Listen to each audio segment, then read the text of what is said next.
¿Qué tal? Vamos con un nuevo vídeo sobre Roma. Hoy vamos a hablar de la transición de la República al Imperio.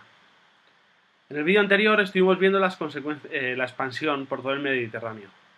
Bueno, pues estas tuvieron claros efectos dentro de la política romana.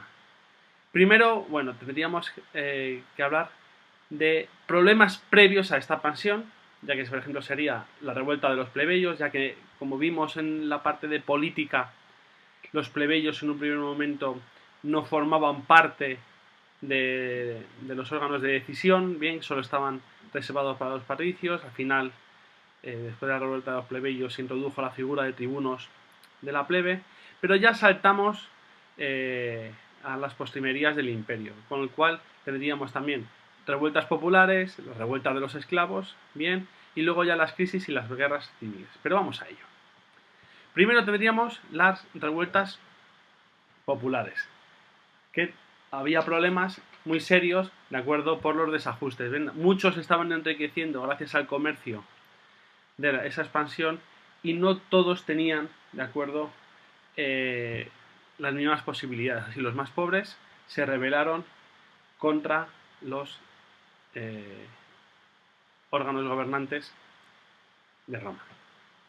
También los esclavos, en la figura del gladiador Espartaco. Se rebelaron, tuvieron un gran desorden, lo que provocó que el ejército también se ampliase para reforzar la seguridad de la propia ciudad de Roma. Y aquí aparece la figura de Julio César, en el cual, bueno, vemos la adaptación del cómic de Asterix y Obelix, bien.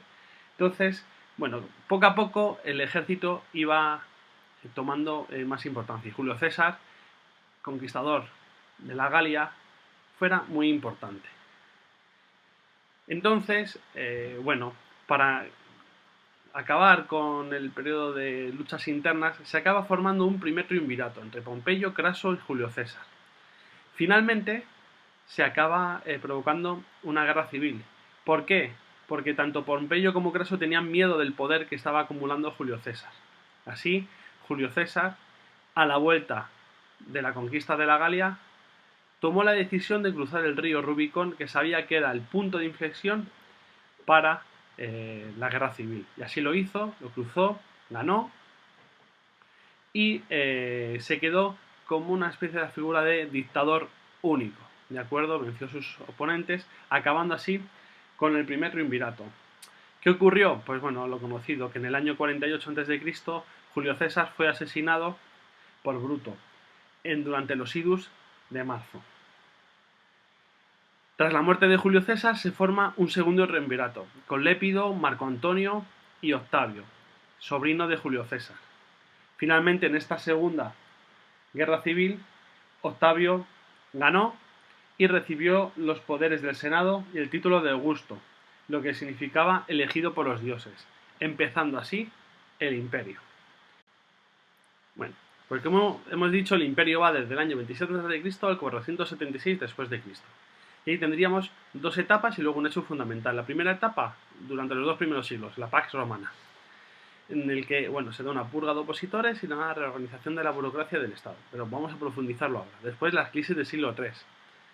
Y, bueno, el hecho fundamental es la aparición del cristianismo, bien a partir del Edicto de Milán en el 313 y del Edicto de Tesalónica en el 380. Pero vamos a desarrollarlo. Como hemos dicho, Octavio Augusto, cuya escultura tenemos en la imagen, es el primer emperador de Roma. Él acumulaba todos los poderes, presidía el Senado, era el jefe supremo del ejército, el jefe religioso, dirigía la diplomacia, la política exterior, dictaba las leyes y decidía los tributos, es decir, los impuestos. Por su parte, el Senado seguía existiendo, pero solo como se limitaba a ratificar las decisiones del propio emperador. En este tiempo, lo que él provocó fue el llamado Pax Romana, que es decir, la paz en el Imperio Romano. ¿Y cómo lo hizo? De dos formas. Primero, reorganizando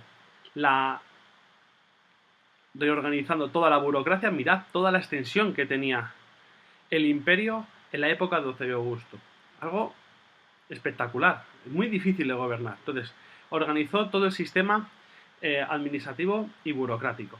Y además se encargó de purgar, es decir, de eliminar a sus opositores, para que no tuviese ningún problema a la hora de desarrollar su política.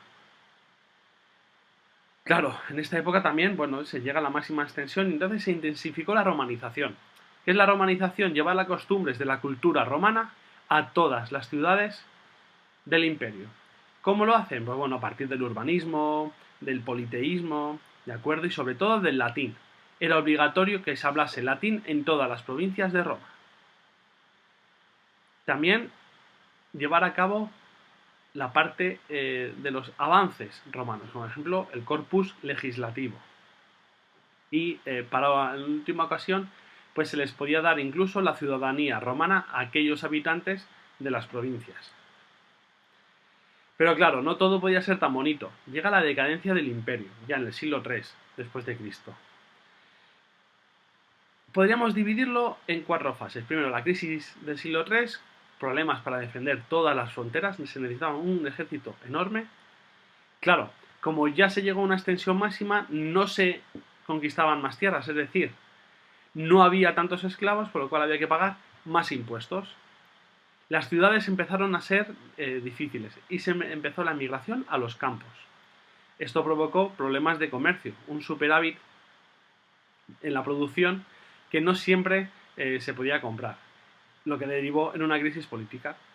Claro, mientras tanto, los pueblos germánicos iban invadiendo poco a poco todas las limes, todas las fronteras, las más importantes, las del Danubio y del Rin, y se llegaron a acuerdos de cooperación. Pero los pueblos bárbaros, los germánicos, sabían que ellos podían atacar bien a Roma. Ante este problema, ¿qué es lo que hizo el Imperio Romano? Bueno, pues el emperador Teodosio dividió en el 395 el imperio en dos. A su hijo Honorio le dio el Imperio Romano de Occidente y a su hijo Arcadio el Imperio Romano de Oriente, el que también podemos conocer a partir de este momento como Imperio Bizantino, ya que tiene su capital en Bizancio, la que posteriormente sería Constantinopla y la que hoy conocemos como Estambul. Y por último, pues la caída del imperio, con las invasiones de los visigodos, el saqueo de Roma, con los érulos y al final con Odoacro. Aquí tenemos un mapa, de cómo fueron este tipo de conquistas, ¿de acuerdo? Del Imperio Romano. En verde tendríamos el Imperio Bizantino o el Imperio Romano de Oriente y en rojo el Imperio Romano de Occidente. Así, a finales del siglo V, tras la caída de Roma, los pueblos bárbaros configuraron distintos estados en el antiguo Imperio Romano de Occidente. El reino visigodo en la península ibérica y parte de Francia, el reino franco, los burgundos, los anglosajones y los yutos, los ostrogodos, los vándalos, etc. Pero bueno, no todo fue malo a partir del siglo III, sino que bueno, poco a poco se fue consolidando el papel del cristianismo en el Imperio Romano. Todos sabemos, Jesús nació en el año 0, ¿de acuerdo? A partir de ahí nos conforma nuestra época, murió crucificado, bien, todos conocemos la historia de Jesús, y mandó a sus apóstoles a que fueran evangelizando, bien, por todos los territorios. Así vemos en este mapa, en las zonas azules más intensas, las primeras zonas en las que el cristianismo tenía una mayor potencia. ¿Qué ocurrió? Bueno, pues que poco a poco se fue consolidando para el resto del territorio. Tanto que se llegó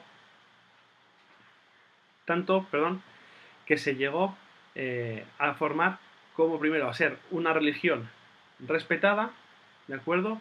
Después de 3 siglos de persecución, bien, por ejemplo, podemos recordar que se celebraban los oficios en catacumbas, bien, pero bueno, ya así hasta el año 313 el emperador Constantino concedió la libertad religiosa, es decir, cada miembro del Imperio Romano podía ser perfectamente cristiano o politeísta.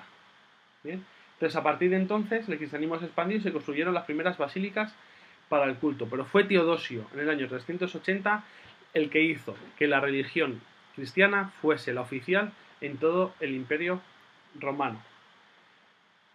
se fue conformando una iglesia, se fue conformando una organización en la que empieza a haber el obispo de Roma, de acuerdo, el seguidor de San Pedro, que adquirió un papel preponderante como guía de todos los cristianos y que de él dependían los demás obispos. Estos se reunían en concilios para definir la doctrina cristiana. Pues nada más, muchas gracias y hasta la próxima.